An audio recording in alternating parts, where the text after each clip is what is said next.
Welcome to another installment from Desert Octane. My name is Angel, the Caribbean Viking, along with my co-host, David, Dr. Cyanide. David, what are we working on today? We are going to be building a supercomputer for our friend John, aka J5 Media. Word is going around the street that his MacBook Pro is taking a little bit of strain with all the 4K photos and videos that he's editing, so we're going to be building a pretty top-of-the-line computer today. How about you tell us what we're going to need? At the heart of this build, we're going to be using an i7-8700K, one of the best 6-core, 12-thread processors you can get on the market today.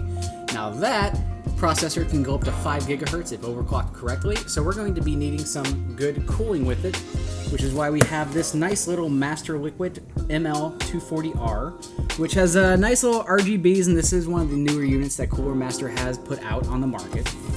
The motherboard, we have an Asus Prime Z370-A, which this one, it's one of the middle-of-the-road motherboards, not too expensive, and it's pretty good when you're on a budget, but not too cheap to where it's going to be broken, etc. We have the RAM here, which this is a very important part if you're going to be doing a lot of video editing, streaming, or any other multitasking. 32 gigabytes of 3200 megahertz RAM, and because John does want to be a little flashy and vain, we have some of Corsair's nice RGB strips that go across the top, and this will look really nice once it's all put together.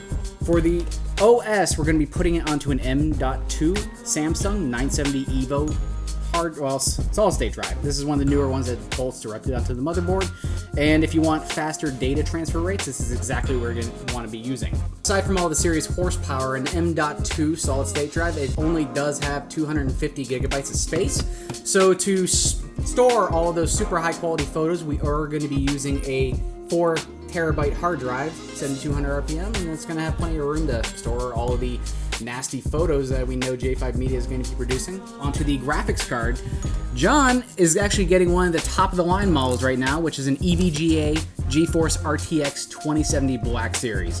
Now, this is one of the newer graphics cards released back in, I believe, either September or October of 2018, but this is good for both video editing and gaming. Backing all of that is going to be this 650-watt EVGA power supply, fully modular, so we don't have any cables we don't need, just cluttering the entire case. Which, speaking of the case, we have an NZXT H500 mid-tower. Now, this one's got full tempered glass on the side. It's not too big, but it has enough room for the radiator up front, fan on top, fan in back, and enough little routing area here that you can move the cables through. So it's going to be a nice clean build at the end of the day. But David, you forgot about the Hillshire Farm summer sausage. Explain. Well, as you can see, this is the perfect grasp for any individual, lonely or not. It has a high potential of protein and can fit in anyone's mouth with enough force. This is what we need for the build. Cue the montage.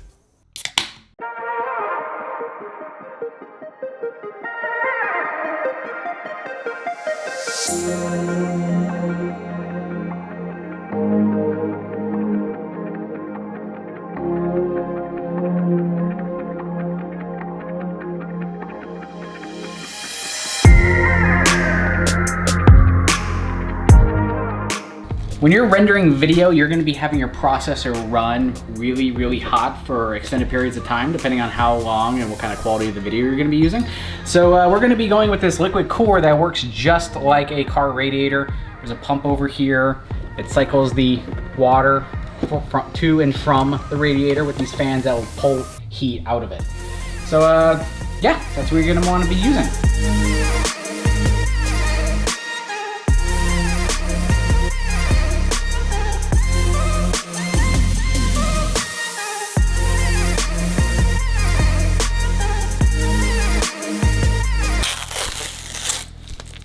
Would you like to remove the last? You know, I'm wondering if I just swap this out with my 1070, if John would ever notice.